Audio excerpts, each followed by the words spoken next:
Hi everyone, it's a nice countdown. Um, right, thanks for tuning in to Writing Crime Fiction. My name is Ross Greenwood. I'm English. We also have John Nichol, who's Welsh. He's at the bottom there, and Owen Mullen, who's Scottish. So we're all crime writers. John used to be in the police. Used to be in social services. Used to be work for the NSPCC. I worked in telesales. I was also a prison officer for 4 years, and I'm now a magistrate. And Owen has been a rock star at some point. So all nefarious careers and pretty good balance there, I think, as well. So we should be able to write some authentic crime fiction. We've got a few questions we're going to answer as we go along. If you do want to ask any questions, you can use the comments thing on the right of the box, and we'll perhaps answer those some of those as we go along. Otherwise, we will go onto the book and tonic thing on Facebook, and we'll answer the questions now. Sorry. Right, so we'll start off with Owen. If you'd like to tell us what you've written so far and a little bit about your career path as a novelist. All right, okay, thanks. Hi, Ross. Hi, John. Oh, I've written, I guess, 15 books, a few that haven't been published. In September, my 12th book, Thief, has been published. That'll be a dozen. I started off like everyone else. I started off and had years and years when no one wanted to know me, tons of rejection. You kind of get used to that, kind of. Never really thought about stopping, though perhaps I should have. It would have been more sensible to pack it in. But I kept going, and eventually I self-published. Then I got another publisher, and unfortunately I met, through you actually, Ross, I met Sarah, and I ended up with Boldwood. Okay, John? Very similar to Owen, really, in terms of numbers. I've just finished writing number 14. Previously published by Bloodhound and joined Boldwood relatively recently. Very glad to have made the move. Started writing almost by accident, really. I was involved in investigating a major organised abuse ring many years ago. Sitting down with a psychologist, talking about the psychological impact of that type of work on the workers involved, myself included. She suggested writing some of those experiences down.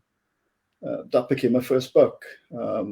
Self-published it initially. It did crazy well, far better than I could ever have imagined, which was a bit of a miracle, really, as I didn't really have a clue what I was doing in terms of marketing, etc. That resulted in signing with an agent and then a publishing deal. That book was originally called White is the Coldest Colour, and it's now been republished by Boldwood with the title The Doctor, along with some other books to my backlist, and also some new titles later in the summer. So I've seen them on the line. They're coming soon, aren't they? Yeah, they're all coming thick and fast at the moment. Boldwood are bringing them out at quite a rapid rate. So it's all good. Cool. I mean, we've all actually got very similar backgrounds. I had an idea for a book a while ago, and then I did a little bit of it, but I couldn't think of any edge. And then I worked in the prison, and obviously I've got a lot of ideas there. But also, it's almost, I think, a little bit therapeutic as well, with getting that some of that stuff down. People haven't got a clue about what prison's like, and I didn't either. So that's enabled me to have a little bit of insight into those works. But again, I was self-published to start with. I went to Boldwood as well, Bloodhound as well, and then ended up at Boldwood as well. So all quite similar. Right, we'll go to the next question. So we'll go back to Owen again. What actually made you want to be a writer? I think what made me want to be a writer, I think somewhere deep inside there was a kind of suspicion that I would one day do this. As a kid, apparently, I used to talk about it. Don't remember much about it. But when I moved to Crete, long days, plenty of time, I woke up one morning. This is actually the true story. I woke up one morning. I said to my wife, Christine, I think I'll write a book. And she said, do you think that's a great idea? I mean, it's a lot of work. So I wrote a short story. And to my great surprise, it was terrible. But I kept going. because I had this idea out of nowhere. I had an idea to write a story set in Pakistan, and that became Out of the Silence. It took 8 years to get that book published. That's what I'm saying. Maybe I should have thought about stopping before then. And when I wrote it, because I'm naive about everything, really, I thought I'll never have as good an idea as that again. And halfway through that book, I had the start and I had the end, and I didn't know how to get the two to join up. So Christine started to get involved, and I'm fortunate in this respect that I'm married to a woman who has never seen a plot that she can't resolve. So she's got tons of great ideas, which I steal liberally. I give her a kind of modicum of credit in the back of the book. And that's how it all began. I didn't have any idea about marketing, although I'm a marketeer. I didn't think about it. I just wrote what came to me. I didn't think, is this the right genre? Is this a popular thing? And that was actually a mistake. It would have been better if I'd been able to take a more targeted approach to what I was trying to create. But I really didn't do that. And I have to say that writing that book was great fun. It isn't always great fun, but it was fun writing that book because I was very keen. I was very young at it. I was constantly surprised that I could do it, really. I didn't know that. I'd never been to any creative writing classes or anything like that.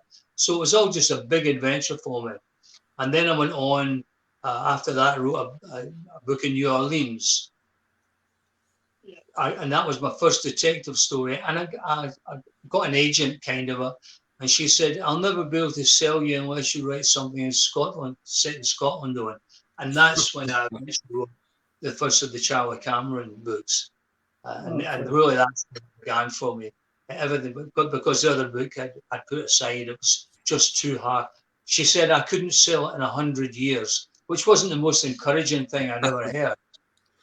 No, I bet the 92 years out though. Yeah, I mean, again, I think you start off writing kind of what you know, but then ultimately a lot of us want to be commercial fiction writers and want to, do it for a career and have some success. So you really need to write something that is, commercial. So like romance or crime. And, I'm not so with a romance myself. But John, what about you? What made you want to be a writer?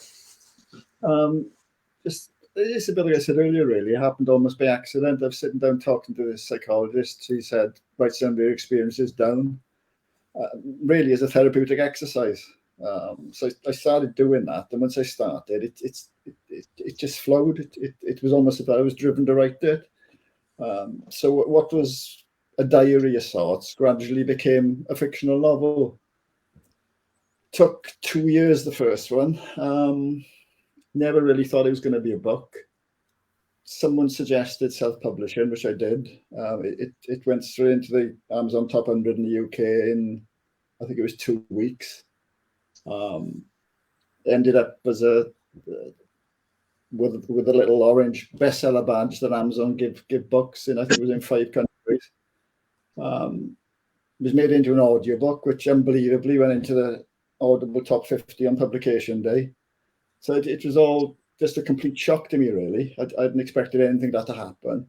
And then I was under the sort of misguided impression that that's just what happened to every book. So when I self-published my second one, I thought, okay, it's just going to do the same. But of course it didn't. And that was a bit discouraging, but I kept going. Ended up with an agent, a guy called Toby Mundy, who founded Atlantic Books.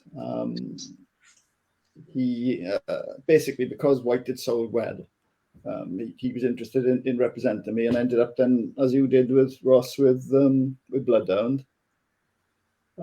Left Bloodhound relatively recently after them publishing several thrillers, which are all based on my real life experience, either as a young police officer or as a child protection social work manager. Been with Boulder now for a few months and carrying on writing in the same genre, really. Cool. Well, I mean, again, it's all very similar, but I didn't really want to be a writer. I wanted to write a book. I just wanted to hold it, and and I quite like the idea. I had a friend who who wrote a book about tax planning or something, some awful thing. But he used to get a commission check every year that was only about 20 quid. So I think only about 4 people in the world used to read it. But I thought that was really cool, and I liked the idea of it. So, and that was kind of the motivation, just to have a book and hold it and leave something. And again, it's like it kind of snowballs if you're lucky. And then often when you're expecting things that don't happen, and then just when you're thinking, maybe I'm going to give up, or the Snow Killer for me, I was thinking, well, I'm just going to write that, and then maybe I'll, lose some weight and get fit. But then it did really well, unexpectedly, and then I've carried on writing and not got fit. So I guess that's just the way things work out. Right, okay, I'll skip the next question about writing crime fiction. We've done that. So we'll go to John this time first. How important is researching settings for a crime novel? So I think you've set some in Wales, and I think this is kind of a Bee Gees question about the Massachusetts song. Can you write a good book about an area if you've never actually been there like them? I tend to write, all my books are set in Wales, primarily, in an area I know really well, and where I've grown up, locations I've visited many times, but also I build other locations into the stories as well. Like one of the books is part set in Barbados. I was lucky enough to spend 3 weeks there, sort of visiting different places on the island, making notes, writing a bit of the book there. So one of the books, as I say, is set in the Caribbean, or at least part set, although the bulk of that book is still set in Wales. And there's another book I've just written, which is going to be coming out later in the year, which is part set in Lanzarote, which my wife and I visited for the first time last winter, and spent 3 weeks again, going to various locations, getting to know the place. So personally, I only tend to write about places I've actually been. Okay, cool. There's quite a lot of Welsh fiction floating around. Simon McLeave did a series that was very well received, and there's Anglesey was written about. Yeah, Anglesy's beautiful, and Simon's a brilliant writer, and he's written a load of good stuff and sells incredibly well. There's other Welsh writers, Phil Rowlands, Nigel Williams. There's quite a few of us, really. Cool. Owen?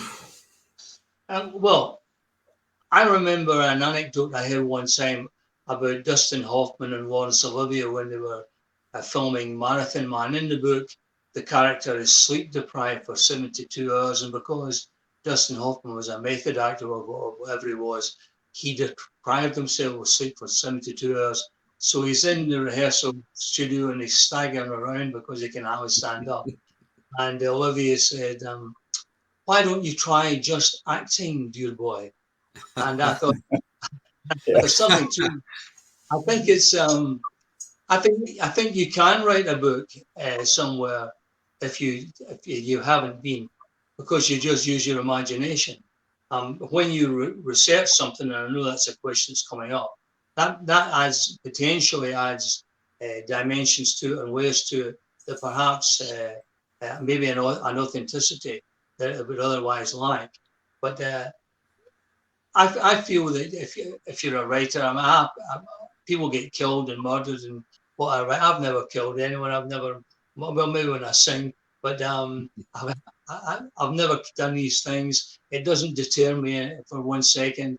So I think if you're using your imagination, that's fine. And ultimately, it's what comes out at the end. Is it a believable thing? So if it is, it's a success, isn't it? Yeah. Well, we do believe you, Owen, even though your books are very plausible. So you've got that right. But I guess I think I'm the same. The plausibility is so important, isn't it? And if you're writing about an area, then you do have that added bit of credibility about it. And it's probably easier to write. I've just saw Jessica Redland pop up in there, but she's created somewhere nearby that's very similar. So that's, I guess, another option. But the more you write, I think the first book you write is always very semi-autobiographical. They're just re-releasing Chancer, which was called Lazy Blood, and that's very much a story kind of about me and or someone similar to me, much naughtier than me. So that's basically how you end up starting writing. But then as you go on more, you realize that there are no boundaries and you can really do anything. And the more books you write, the better you get, the more you understand what works and what doesn't work. You Yeah. still might write the odd one that doesn't sell. That's just the way it goes. But basically, you can really do anything. I would like to write one in America, set in America, because it's a much bigger market. But I've only ever been to Vegas, and I'm not sure that's suitable. I can't remember much about it either. But that's basically where I'm at with that. So maybe in the future. Right. Okay. This is quite important for all three of us, actually, because we all write series. John, do you decide early on if you're writing a series? Well, I guess that's from now on, maybe, or you're happy to do a standalone and see where it goes? I tend to have characters that are consistent between the books. So even if it's a standalone, often a character from one of the series will pop into that story. One of the detectives, for example. When I wrote the first book, I certainly didn't expect it to be a series. It was, as I say, it was a therapeutic exercise, really, and ended up as a psychological thriller. Ended up as a 3-book series, one of which is only just been written. So the first one was written in 2015, just finally come around to writing the third one, which is going to be called The Father. And that's out for pre-order at the moment. So there's the doctor, followed by the wife, followed by the father. Some of the books are series. I've written 4 D.I. Gareth Gravel books. There's a D.I. Laura Kesey, which was named after the author of One Flew Over the Cuckoo's Nest. So she appears in several of the books, but I think any of the books I've written could be read as a standalone. I don't think they necessarily have to be read in order or as part of a series. They can be, obviously, and some people like to do that. But I don't feel strongly that books need, by necessity, to be part of a series, even if the same detectives are involved. Okay, I don't know if cool. that makes sense. Yeah, was it? See, I suppose 7 years is quite a long time, isn't it? Did you age him 7 years in the series as well, or? Yeah, I mean, in the first book, which is also available for pre-order at the moment, called The Doctor, it's about a boy who's targeted by a predatory paedophile who happens to be working as a consultant child psychiatrist. Book 2, then, which is also a pre-order, called The Wife. After I wrote that book, a number of people asked me how the psychiatrist's name is Galbraith, Dr. David Galbraith. He's got a wife called Cynthia. A number of people asked me, particularly people who've been through those sort of experiences themselves as children, how could a woman like Cynthia, an intelligent woman, stay with this monster of a man, Galbraith? So book 2, The Wife, is effectively her diary, in which I try to explain coercive control and how abusive men can dominate and influence partners, women, to such an extent that it almost controls their thoughts. Always intended to write a 3rd book, which was going to be the boy's story in his own words, but always struggled with the idea of speaking with a child's voice. So what I eventually decided to do, and it's going through the editing process at the moment, is to write it with him now. It's a good number of years on. He was 7 in the original book. He's now an adult. He's working as a journalist. He revisits his past by interviewing a number of key people from that time to try and make sense of what happened with unexpected and quite shocking consequences.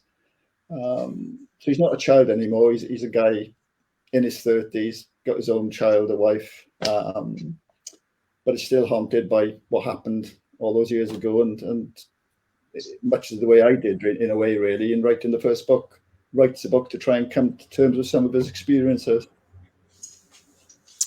Well, I guess that's another angle, that some of the stuff we write could be quite triggering for many people. So I'm constantly aware of that as well. But Owen, you've done a few series, haven't you? Yes, I've done a couple of series, but I didn't intend them to be series right at the beginning. All I was trying to do was write a good read. For example, the book that became Family started life as something called The Lucky Bastards Club. And really it was just exploring the dynamics of a South London gangster family, 2 brothers and a sister. and kind of halfway through, you start to realize this could go further and what could happen. Maybe there's a lot more legs to this.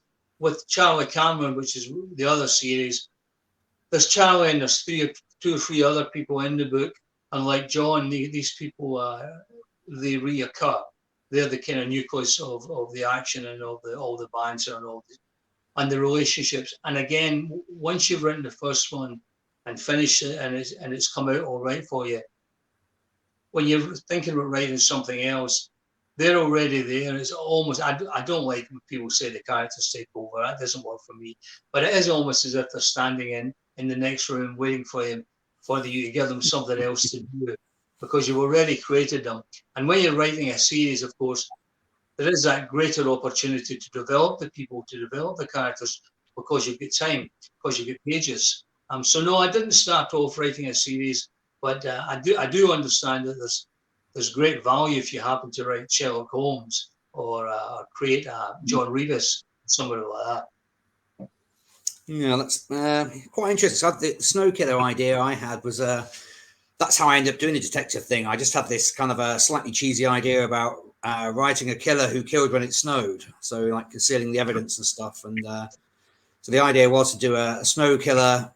It was Valentine killer and then Halloween killer, but it somehow morphed from that. But ladies just put on there, what's more important when you're writing a book, the plot or the characters, to tie in with that? And and she, I've just been to Bristol Crime Fest and spoke to people there, and I think a lot of it is the characters. Even some of the books that they've maybe got slightly weaker storylines, if they've been running for a long time, that people just love to check in with those characters again. And once you've got in with the series, it's often easier to keep that ticking over. I've got a bit of an issue at the moment with, I've been thinking about finishing the Barton series. So the Santa Killer, which is out soon, is potentially the last now. But obviously finishing a series is, can be quite traumatic as well. And thinking about ending that and starting something new. So, I mean, if you go back to the Charlie Cameron series, I mean, I love that book, some great characters in there in the pub and all the rest of it. Have you, is that the end of that, or are there more to come, or? Well, there's 4 in the Charlie Cameron series, and thanks for reading it, Rose. There's 4 in the series, but at the moment I've decided to take a different turn and write something else, write something more of a psychological thriller. And that has its own challenges, because the voices I need to mine are different voices, different characters, and added to that, the female. So there's quite a few challenges in there. I'm really only at the beginning of it, but what I wrote today won't do. I don't know if you've both ever been there. I've written it and I looked at it and said, that's fine, but we're not looking for fine, so we'll be having a fresh start. Okay. It's a bit depressing, isn't it? One of the things that happened to me was with Insider, which is the second in the Glass Family series. I'd written 29,500 words, and my wife Christine, who'd worked on it with me, she said, print it all out and I'll read it from page 1 to page whatever it was. So she read the whole thing and said, it's good, but it's not the follow-on to the first book. So I had to scrap the whole thing. Oh, no way. Scrap the whole thing and start again. She was right. She didn't just say that. She gave me 15 reasons why that was the case. The voices weren't the same. The characters weren't the same. So I managed to cannibalize about 6,000 words from those 29,000 and started again. I do think, I'm sure you both agree, when you rewrite something, it always is better than the first time. The language is better, the impact is better. It's just better because you're working harder at it, I guess. Yeah, I think you're right. John, have you ever had any 30,000 rewrites or anything like that? I had a complete disaster with the first book, which is why it took 2 years to write, to be honest. I'm resisting the impulse to swear at the moment when I remember it. I know the Microsoft computer that basically I'd written the book, or at least I'd written about half of it, and all of a sudden, line by line, it started deleting itself, and nothing I could do would stop that happening. So I basically was sitting there looking at my laptop, watching my book disappear line by line. And after about Right. literally 15 minutes, it was gone. So this book I'd spent literally months doing. Crazily, I hadn't backed it up either, which is a hard lesson learned. I had to start again, but basically redo the damn thing. Wow. Wow. That was, I bet there's a lot of whiskey drunk shortly after that, wasn't there? Yes. Yeah. And I knew that. Yeah. So obviously now I got paranoid about backing things up. Just horrendous. I had a bit of a disaster one time. I'd written about 4 books and I had them all on a stick. And I lost the stick. I lost it in the street outside my son's house. And that was a disaster. 3 days later, I looked down and there it is, lying at the side of the camp or something. And it was still working, it was still fine. But for 3 days, I thought that would have been that would have been the decision I've taken. Forget about it. I said, knock this writing thing on the head and do something normal, yeah. Yeah, that's right, absolutely. Incredibly lucky to find it again. I mean, that's perhaps it was fate. There's people have left like whole manuscripts on trains and everything, haven't they? So that's what I was. Yeah, that was the other one that just came to mind. I'd finished writing a book. We'd gone to London, me and my wife, to visit our daughter who lives in. At the time, was living in Blackheath. I was just coming to the end of writing the book. Took my laptop with me, and I did exactly that. We got off a train. I left it on the train. Thank God, as we got off, my wife Diane said, "Where's your laptop?" Oh, you can imagine. She ran back onto the train and thank God managed to grab it just before the train left. Wow, that could be very nasty. Oh. Right, okay, this is a favourite question for all the readers as well, actually, and other authors. But how do you feel about reviewers getting in touch, offering advice to you, and how do you mentally deal with some of the shocking reviews that inevitably you're going to get when you've had a little bit of success? So we'll start off with John with that. When I started, it all felt very, very personal, a bit like someone criticising your baby. But to be honest, as time has gone on, I value everyone's reviews, whether they like the book or not. I realise I can't please everyone. Some people are going to love the book, some are going to hate it, and that's fine. If people are reading it, I'm happy. And as I say, if people want to be critical, if they feel the need to say however they feel about the book, whether it's wonderful, whether it's awful, that's fine with me. Not a problem. All right. It depends. I don't mind the criticism. Everyone is entitled to their opinion. As John says, as you go on, you tend to be able to not be affected about it. One way or the other, actually, someone tells you you're a genius, you don't instantly believe them the way you would want to. And if they tell you you're terrible, you're not as affected with that either.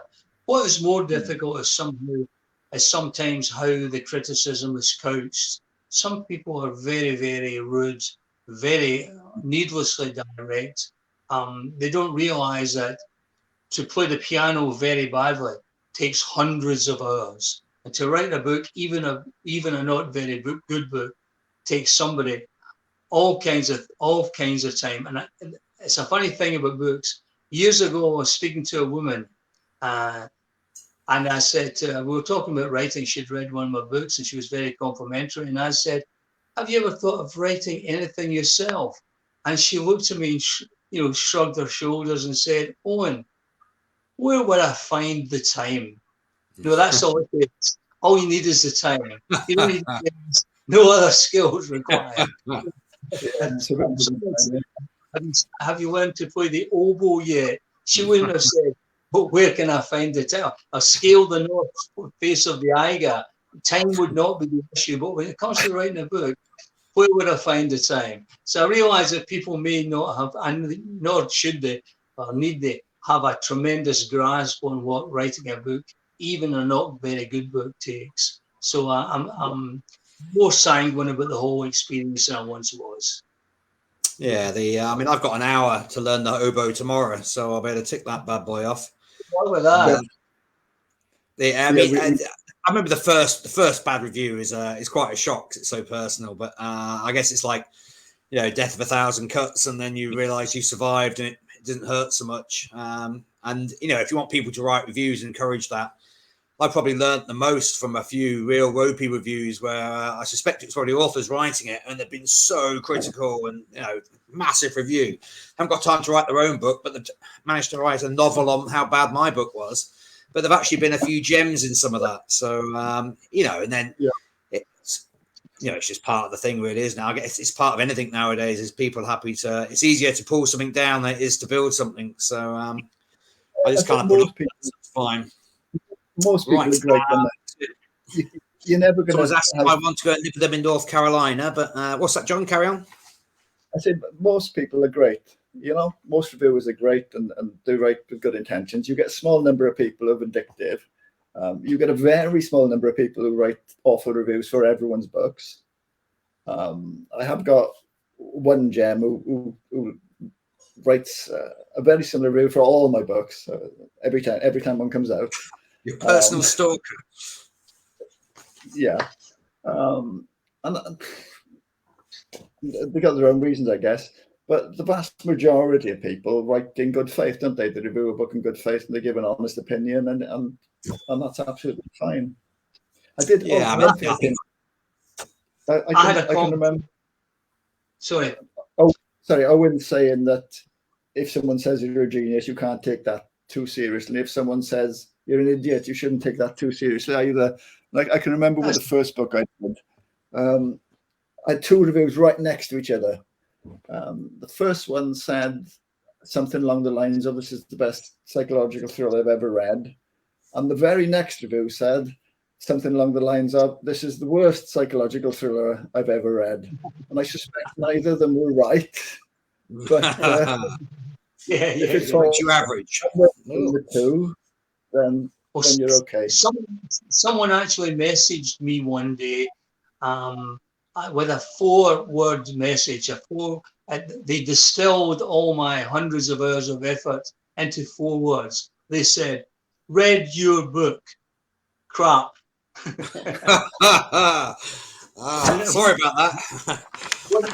One other woman, one time we had a conversation with her, and she took a long time telling me how the book should have ended. And then when she finished, she waited for me to speak, and I didn't speak. She said, "So, are you going to change it?" No. And I said, "No." She said, What? Don't you value the opinions of your readers?" I said, "I do value them. And when they write their own books, they can have any ending they like." I hear what you say. It's the way it is, you know. You can't please everyone, can you?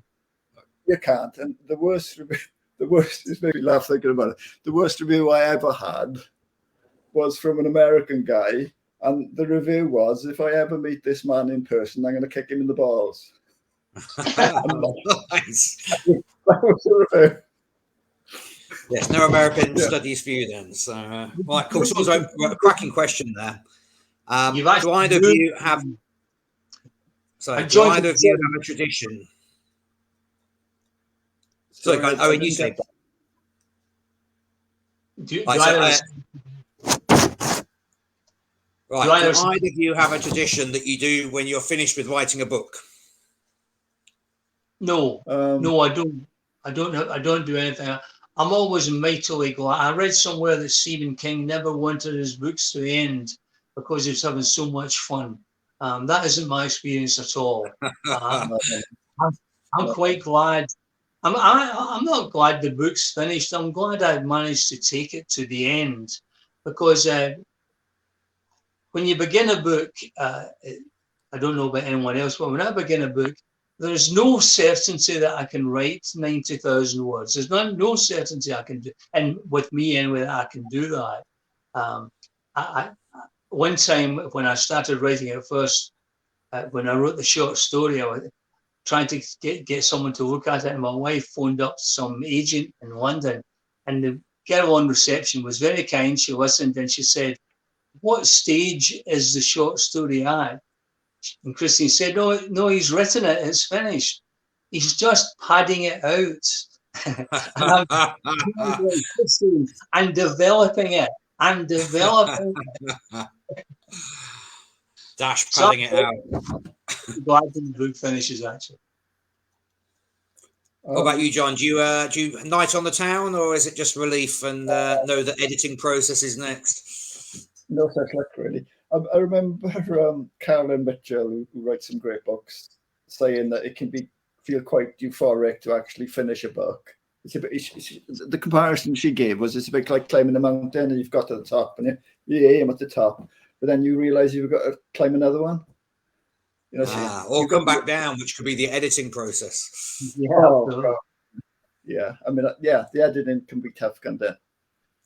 Yeah, I mean I finish a book. It's a nice moment, but I am very aware that I've got the same again coming with editing it, and I enjoy that much less. And I only really celebrate now when usually after Sarah, for example, has cast her beady eye over it and not ripped the thing to pieces or something, and you think you're more or less there. But I mean, Jane Isaac was. I just noticed a post of hers up on Facebook, and you can get into this thing where you're not really celebrating any kind of any of the levels, are you? So it's a big achievement to get 90,000 words down. So you ought to be having a few drinks and a few pats on the back. I mean, that's why Facebook's good, isn't it? You can. Yeah. It's a lonely job, but you can have a chat with a lot of people. There's book clubs like Book and Tonic, UK Crime Book Club, and there's romance ones as well, where you can go on there and have a chat to people and get some sanity and balance to your life, sort of thing.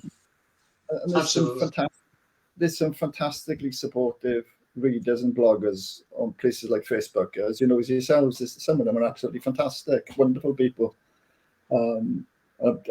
I'm sure, like most authors, incredibly grateful to them for what they do, really. I think we're lucky as well with Boldwood that we do get some great editing. I mean, I've been working with Tara on the last couple of books, and it's been an incredibly positive experience. Hard work, a lot of work as a result of the edits, but the books are much better for it, and that's what it's all about at the end of the day. What I learned from editing is that English is clearly my second language. Yes, well. Yeah, well, it's my first language, but you wouldn't know it. So, right, there's a few other good questions on there, so we can tie this in with other ones. So, start with Owen with this. So they've asked, like, what books do you like to read, but would you write any other books in other genres? But if you can tie that in with what are your hopes and dreams for your writing career? When I wrote the first book, I sometimes tell this story, and sometimes I probably shouldn't tell it. When I wrote the first book and finished it, I was so surprised that I'd written it, and I was so pleased by how good I thought it was that I couldn't sleep one night, and I come downstairs and turned on the computer and started checking out what property I would buy in London. I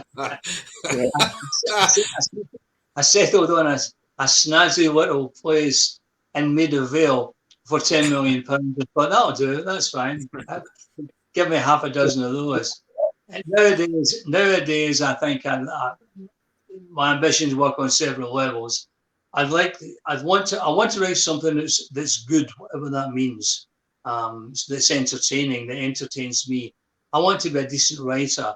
I would like it to be as commercially successful as it can be. And I would like to come out the other end with enough energy to be able to start the next one. Yeah, that's good. John? Yeah, it's very similar to Owen, really. You want the books, I mean, I think we all want the books to be successful and to be read by as many people as possible. That's got to be an ambition. And if most people like them, that's a bonus. I would love to see one of the books on the screen. I think that's a sort of common thing with a lot of authors as well. Yeah, that would be nice. There's been some fantastic Welsh crime dramas on TV recently. And yeah, if that ever happens, that would be, I think, That would be good. icing on the cake time, really. Yeah, Yeah, I think I could probably cope if Netflix came calling. I think the nice thing is Owen's just got that just now. The obviously you I think with all authors you tend to move the goalposts. So there's a concern where you keep moving them, so eventually you're going to drop off your perch and miss the last penalty. But things like you just want to get your book finished, your first book finished, and then you want to find it published. Whether you have to publish it yourself, you want to hold it, and then you want a bit of success, and then you maybe want to sell a few more in maybe in America, and then you want to make it to the top 100, and you can find yourself ticking some of these off. And we've all been lucky enough to get there, and then. The Works was Boldwood put some of their books in the Works now. So going into the Works, you can go into Waterstones. I think I took my book into Waterstones and put it on the shelf, which is cheating a little bit. But seeing your books all lined up in the Works was fab. I had the Snow Killer became Il Killer della Neve about a year ago, which was a real buzz that was. And they've gone on Soul Killers now. They've changed the name, but I think it's called Death Doesn't Wait in Italian. There's some brutal reviewers in Italian, but it sounds quite poetic when they're nailing your book to the wall, which makes it slightly easier to take. But so, Owen, you've got your first one, Italy now, haven't you? Yes, I have. And a guy, the brother of an old friend of mine, wrote to me the other day there with some exchange about something, and he said, "I haven't read your book yet. It's Games People Play, isn't it?" And I said, "That's one of them." I said, "But it's been translated, Games has been translated into German and Italian. So now you can not read it in 3 languages." You had, John, do you have a few yours done in Spanish or something, maybe? Or I've got a few in the Czech language, and there's one been done in Hungarian at the moment. I think there's been a bit of a delay because of the whole COVID thing, lockdown thing. But that's in the sort of pipeline at the moment. I'd really like to have one done in Welsh, being a Welsh person. I found that's incredibly hard to achieve. Are they? Is it just a rumor about them being very long letters and long words and things? That'd be a very long book, or there's some truth in that. It's just it's so few of us, really. I mean, it's only a small little country, and so we're not like England. We're about 3 million people in total, so. And only a percentage of those are Welsh speakers. So I guess it's a very small market at the end of the day. Yeah, I guess that's the thing, isn't it? It's commercial fiction is where we've ended up, and at the end of the day, Bold would have got to make some money out of us. Otherwise, we're not doing it as a charity sort of thing. So that's what it's all about at the end of the day, isn't it? I guess the nice thing about being an author is that most careers you peak somewhere. Well, with sport, it's in your 30s, and probably a lot of other stuff in your 50s and 60s. But with writing, you can carry on going into, until the end, the bitter end, to a certain degree. Even like Terry Pratchett was, still writing stuff right at the death. So again, that's the thing. You've got to keep it going. You've got to keep writing. As I say, maintaining the standard, which I guess that's not easy. We all have books which haven't done perhaps quite as well as the one before, and which can be quite tough. But right, okay, well, we're at 1:45, so the questions are on the right there. So it's probably easier if we go on to the Book and Tonic thing, and if you want to answer those, but guys, on there and just comment on any of those you want to answer. We'll finish off with one last question. So we'll start off with Owen with this. You've actually moved back from Crete, but if you could write anywhere, where would it be? You can have as much success as you like to get there if you want. Well, I think what I would do is I would write where I am just now. You can't see it on screen, but just to my left is my writing desk, and outside there's a wood and a golf course. And yesterday we saw 2 kestrels. The day before that we saw a couple of deer. It's a really nice spot. So what I would do is I'd write terrific books from this location, and then go to all these faraway places, like Rio and Sydney and all that kind of thing. So if I could be tremendously successful writing a book right here in the room I'm in, then I could spend all the money going all over the world. That would be fun. The trouble with going somewhere far to write a book is you can't have both. You're either writing the book or you're seeing how fab it is. Do you know what I mean? Yeah, very much. Once you get the best way to write a book is to write it as quick as possible, and you can't get away from that's 12 hours in a chair sometime, isn't it? Not swanning around on the golf course. And but you were saying why did you move back from Crete? Interpol. I knew it. I'm joking. It was time. We were there. We'd been there for about 16 years. All my books were written there, up apart from the last one, which is did I mention it was out in September? It was time to come back, time to reconnect with the family. The weather had changed down in Crete. Last summer was pretty horrendous, 40 degrees. I was in the pool once, didn't really enjoy it. Hard on the heels of 2 years COVID. We hadn't seen a family for 2 years. All these factors combined. We'd had that adventure. It was time to start a new adventure. And you don't want to leave it too late in life to be moving house. It's a traumatic experience on different levels. So we're quite happy we did it when we did. And we really love the house we're in. Also, living abroad isn't being on holiday. It's like you still need to do the washing and all, buy the food and all the rest of it. So it's not like going for your 2 weeks away to the sun and live in a hotel. It's a different kind of life. We'd had the adventure. It's time to come home. Cool, good answer, John. Yeah, I'm really lucky as well. Similar to Owen, really. We live in West Wales. We're surrounded by great countryside, lovely beaches. We live in a sort of 300-year-old cottage, which is, you can't see it from here, but I can look out the window. The estuary is sort of about 100 meters away. I can look across the water. There's a Norman castle on the hill. It's great place for swimming, great place for sailing. So it's, I wouldn't want to live or work anywhere else. And like Owen, if I can make a few quid to do a bit of traveling, then that's a bonus. Absolutely. Cool. Well, I'm lucky enough to live in Peterborough, so I don't need Sydney or Hawaii when I'm there. So I mean, I guess mine's slightly different. I'm a little bit younger than you guys, so my kids are still pretty young. So it's all kind of about them. I kind of always dream about just having some time just to I managed to write 20,000 words last week because just had a load of free time and the book had been festering for ages. And I was like, wow, I thought if I could do that every week, you could do a book in a month and then spend a lot of time traveling sort of thing. But I wouldn't, I'd just be here with the kids still. So there's no escape from that. But then you don't want to wish that away, do you? And so it's all about your time of life and balance and everything else. And people think that writing's easy, but it isn't. As I said earlier, you've got a lot of time sat on your ass on the desk. It's boring doing the editing if you read that book to death, and you're balancing other stuff as well. It's very easy to focus, and then before you know it, you haven't done the exercise for ages. You haven't seen your friends, and all that sort of thing. So, and that's why it's important for. I mean, hopefully there's a few people to watch this. For you guys getting in touch with us, say you do enjoy our work, or if you want to give us ideas and stuff, that's great for us because I say that keeps us sane, keeps us going on. But right, we'll leave it there.